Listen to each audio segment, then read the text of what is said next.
Polemik tentang makam KRT Sumodiningrat hingga kini masih ramai menjadi perbincangan di media sosial ya. Ramainya itu kenapa? Ya karena KRT Sumodiningrat itu adalah Trah Mataram. Makamnya itu jelas berada di Jejeran, Bantul, Yogyakarta. Tapi di Semarang itu ada makam yang dianggap sebagai KRT Sumodiningrat. Tapi di sana itu dikasih nama Habib Hasan bin Toha bin Yahya. Padahal faktanya itu jelas makam KRT Sumodiningrat itu yang ada di Jejeran, Bantul, Yogyakarta itu.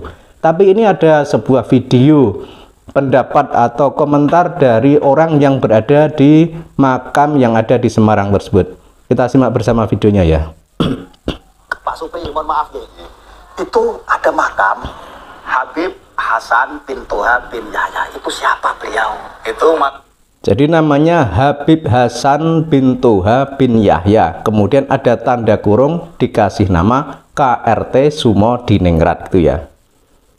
kerabat dari Habib Lutfi. Oh, makanya kok ada fotonya beliau di sini ya? Iya, kalau jadi menurut juru kunci ini makam tersebut itu masih kerabat dengan Pak Lutfi bin Yahya ya. Karena gimana nih?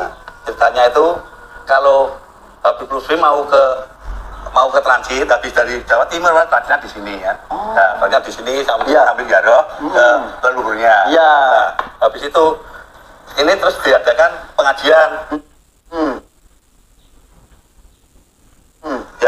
Yang mengadakan itu yang memimpin Habib. Jadi tempat tersebut itu juga digunakan untuk pengajian dan lain sebagainya ya. Habib Abdullah bin Kaf. Seizin beliau. Ya, seizin Habib Lutfi. Setelah itu setiap 8 malam Selasa pagi itu ya bukan Habib Abdullah aja, nanti mengundang. Kalau makam beliau Habib Hasan itu masih ada sangkutannya sama Habib Lutfi. Duriah. Ya, Duriah. Keturunan ya, keturunan. Nah, itu berarti beliau itu kakeknya atau kakaknya? Buyut-buyutnya. Pernah keberapa itu? Kurang tahu itu saya. Jadi menurut juru kunci sendiri, dia itu tidak tahu terahnya atau urutannya itu keberapa, tapi cuma dianggap yang ada di makam tersebut itu adalah buyut-buyutnya atau nyambungnya itu ke Pak Lutfi bin Yahya tadi. Ini masalahnya sebelum kampung ini sudah ada makom. Nah, ceritanya gimana makam itu? Itu makam itu dipelihara sama orang kampung. Masalahnya di situ ada makom, semuanya kan makom, yang ada makom satu ada cungkupnya, dikelilingi sama pohon jati. Nah, warga sini tidak tahu namanya. Biasanya orang dulu yang ada di makom itu ya dikasih nama itu, namanya Mbah Kramat Jati. Jadi sebenarnya dahulu masyarakat setempat itu menganggap atau menamakan makam itu dengan makam Mbah Kramat Jati ya. Tapi kenapa kok akhir-akhir ini dipelencengkan, dianggap sebagai Habib Hasan bin Toha bin Yahya. Kemudian ada juga tanda kurung yang diberi nama KRT Sumodiningrat. Ini kan sebuah pemelencengan fakta sejarah yang harusnya itu segera diluruskan ya. Karena kalau misalkan KRT Sumodiningrat itu kan jelas Trah Mataram, dia itu kan menantunya Sri Sultan Hamengkubuwono II, dan beliau itu juga masih keturunan Sri Sultan Hamengkubuwono ke-1. Jadi secara logika jika dia itu kala itu kan perang ya, jadi KRT Sumodiningrat itu tengah mempertahankan Keraton Yogyakarta dan diserang oleh Inggris ya. Kemudian beliau itu kan dibunuh oleh tentara Inggris.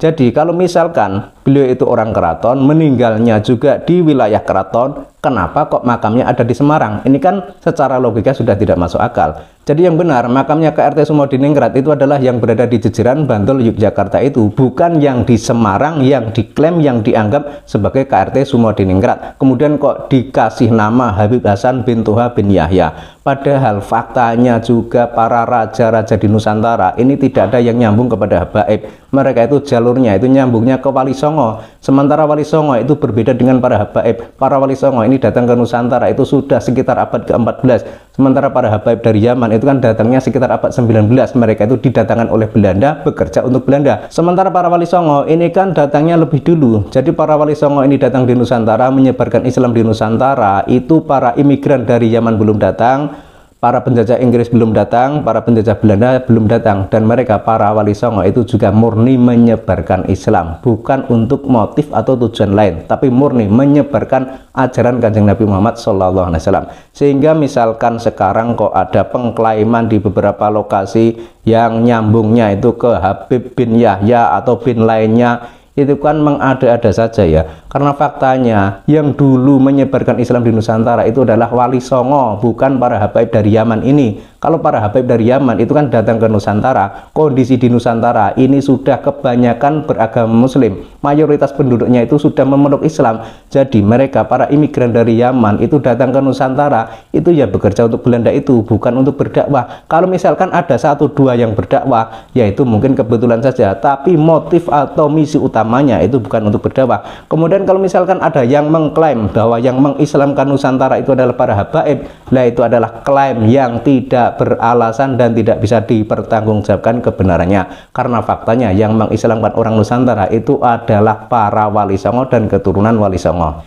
Kemudian kita kembali ke video awal tadi, misalkan di tempat tersebut itu kok diklaim atau dianggap sebagai makamnya KRT Sumo di Ningrat, kemudian disambungkan dengan Pak Lutfi bin Yahya, kemudian nyambungnya ke Habib Hasan bin Tohab bin Yahya tadi. Ini kan dasarnya dari mana? Karena yang namanya silsilah atau nasab itu kan harus jelas, ada urutannya, anaknya siapa, cucunya siapa, kakeknya siapa, buyutnya siapa, itu kan harus jelas.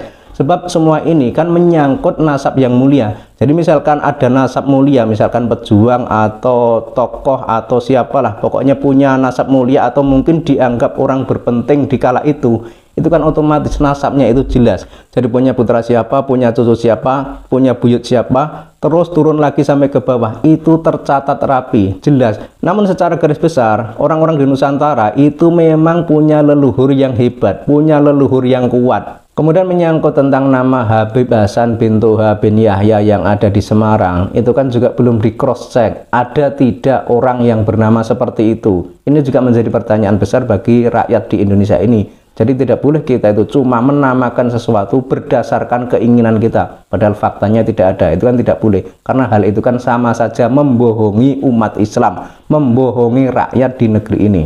Kemudian kalau misalkan nama KRT Sumo di Ningrat itu kok dikaitkan dengan habaib, ya itu tidak nyambung. Sebab faktanya para raja-raja di Nusantara termasuk Sri Sultan Hamengkubuwono ke-1, ke-2 maupun di era sebelum Hamengkubuwono itu kan semuanya itu nyambungnya itu ke Kanjeng Nabi lewat jalur Wali Songo. Jadi tidak belok ke jalur Ba'alawi dari Yaman ini. Dan berdasar kajian ilmiah Kiai Imaduddin Utsman Al-Bantani bahwa nasab Ba'alawi itu kan tidak terverifikasi atau tidak tersambung kepada Kanjeng Nabi berdasar kajian kitab nasab, berdasar sejarah maupun tes DNA. Sementara para Wali Songo dan keturunan Wali Songo itu kan terverifikasi tersambung kepada Kanjeng Nabi. Kemudian para Trah Mataram itu kan nyambungnya ke Kanjeng Nabi lewat jalur Wali Songo. Sebab kalau dari jalur Wali Songo ini sudah tidak ada kontroversi ya. Jadi semua nakoba internasional itu sudah mengakui bahwa nasab Wali Songo itu memang tersambung kepada Kanjeng Nabi.